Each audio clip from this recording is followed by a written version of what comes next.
ThomasLFriedman, Longitudes and Attitudes, The World in the Age of Terrorism.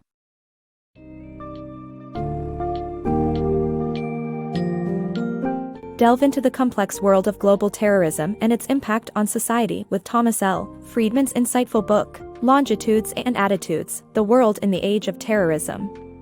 Highlighting the role of globalization, the decline of U.S. deterrence, and the volatile Saudi Arabian monarchy, Friedman dissects numerous myths that surround global terrorism. This summary aims to provide readers with a deeper understanding of the intricate political and societal issues in the Middle East, and the challenges faced by the United States in addressing these issues.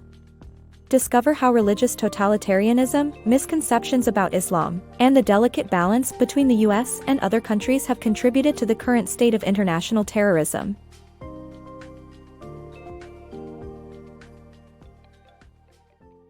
The Bedouin Legend and American Terrorism. The story of an elderly Bedouin leader and his stolen turkey became a poignant commentary on terrorism. After years of allowing terrorism to exist, America lost its turkey, culminating in the horrors of 9/11. President George Bush's "Axis of Evil" statement was a bold move towards restoring U.S. deterrence and getting its turkey back from terrorists. The stability of the world rests on America's endurance.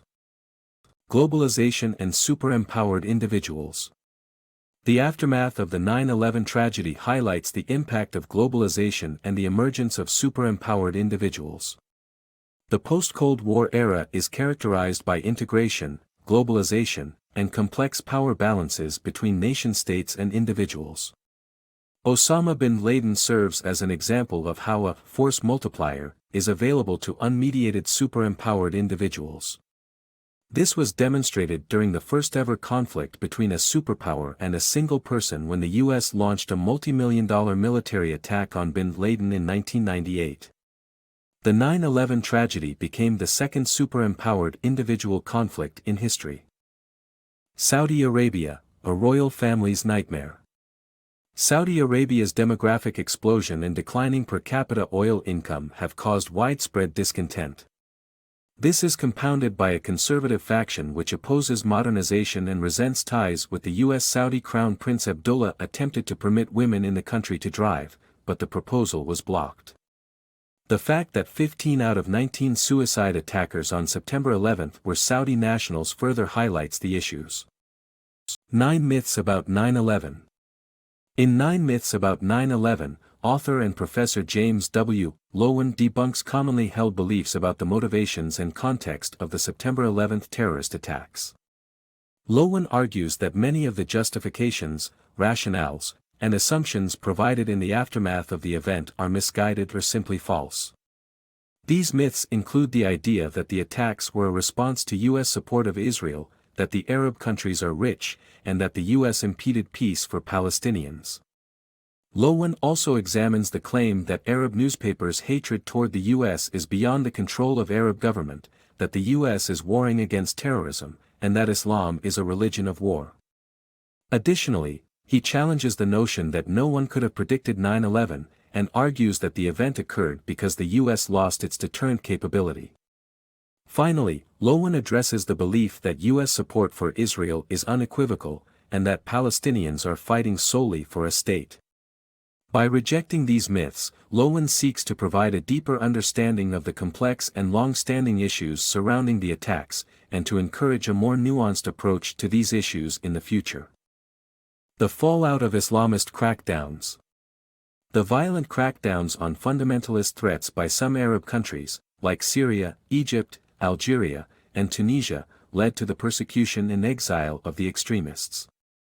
However, this caused more problems when they found refuge in uncontrolled regions like Afghanistan and Lebanon's Bekaa Valley. Additionally, some Arab regimes collaborated with extremist groups, allowing them to raise money as long as they didn't attack the ruling family.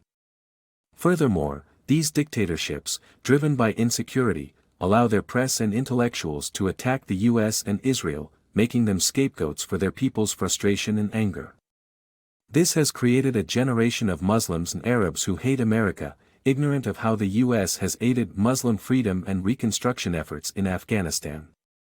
The terrorists' attacks on September 11 had no specific demands and were motivated by pure hatred and nihilism. Their constant refrain is that America is godless and has no values, and Americans believe that wealth and power are more important than morals and spirituality. Middle Eastern nations encourage this negative perception of Americans to cover up their failures in giving their people better lives. Choosing the future path of Saudi Arabia. Saudi Arabia's future can either follow the Soviet school or the China school. The absolute rulers of Saudi Arabia might be unable to reform, and the connection between the Al Saud family and the Wahhabi religious leaders might be too corrupt. On the other hand, the China school suggests Saudi Arabia might work despite strict rules by finding pragmatic ways to adapt to evolving realities.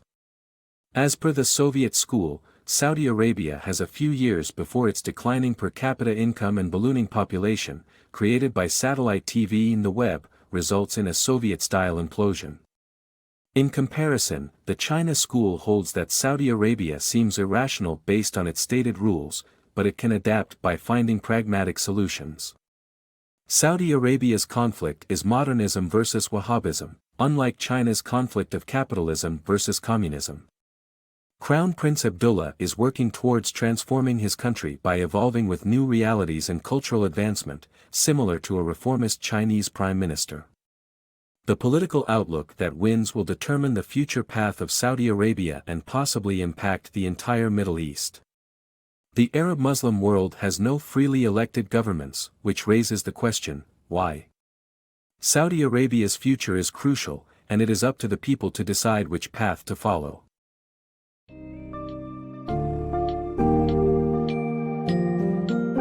ThomasLFriedman's Longitudes and Attitudes, The World in the Age of Terrorism, reveals the complex factors that contribute to global terrorism and the United States' struggle to counter the ever-growing threat. The book unearths myths surrounding these issues and investigates the multifaceted nature of domestic and international politics, highlighting both challenges and opportunities for change. In doing so, it calls for a greater understanding of the intricacies of modern global conflicts, and the importance of a sustainable, thoughtful, and coherent strategic approach. Through this exploration, readers gain a clearer comprehension of the broad-ranging impacts of terrorism, and the transformative power of comprehending its underlying roots.